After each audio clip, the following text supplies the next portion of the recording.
Good morning guys, kain tayo. Ayan, may bisita ako oh. Kain tayo with egg. Ayan, kain tayo guys. Same as usual, bread.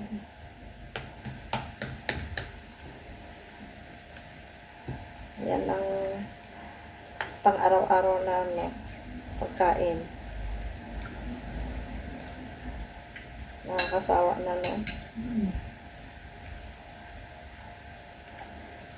Prito na, pandesal. May sinangag. May pritong tuyo. Pag ayaw kong kumain ng tinapay, kain ako ng sinangag. Ako ang magsangag. Sabi ko pag uwi ko sa Pilipinas, ano na lang ako, focus na lang ako sa YouTube ko. Yan lang. Kasi, no choice. Wala tayong gagawin doon. Bahay na. Ayan. Gala, magbublay. Itlog. Ayan. Ayan. From Bolan Sorsogon. Bisita naman. Ayan. Binisita ako dito.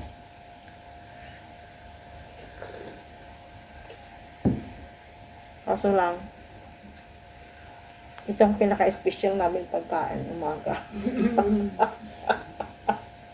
Alam mo sa akin, pagluto na yan, 15 pesos. Pag hilaw, 10. Ha? Ganon. 10 sa atin? 10 na itlog. Ha? Maliit, malaki? Ibang malaki. Ah, Ay, bibili ka. Ang malaki, iba naman ang presyo.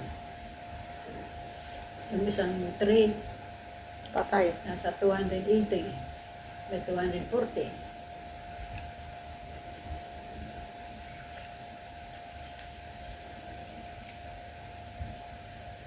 Sa amin, mabilis ang itlog.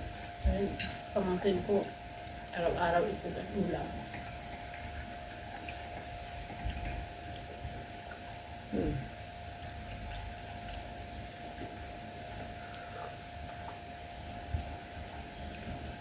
Noon hindi ako kumakain ng itlog.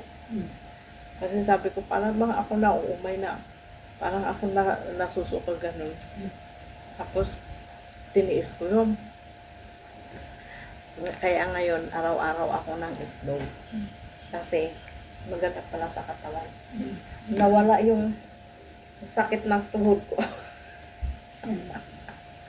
Pampalakas pala yung itlog. Kaya pala sabi ko yung nakatulong binibilhan lagi ng ng itlog, ng mga amo ng itlog. Araw-araw ng itlog. Sabi ko, hindi kaya sila nagsasawa ng itlog.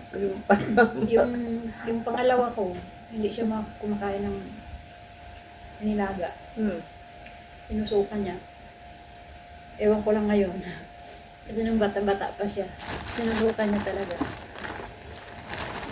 Kasi nanghihina ako pag kumakain ako na itlog.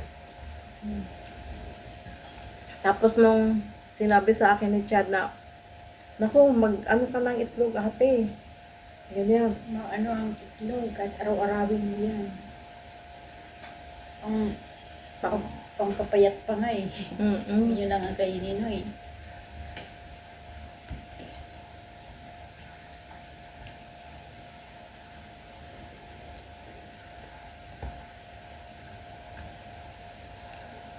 Pero amo naman, pag itlog, inaalis nila itong yelo. Yung sinaamo, inaalis na yung yelo.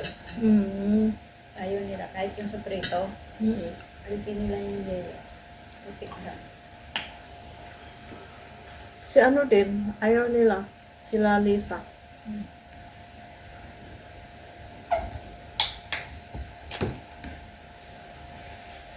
Yung si ano, yung kaaway mo dyan, pumunta ka dito? Hindi ah. Ba't parang nakita ko na ano, nagsikain kayo dyan sa Ano? Ano ba yung mataba? Hindi matabain yung galit?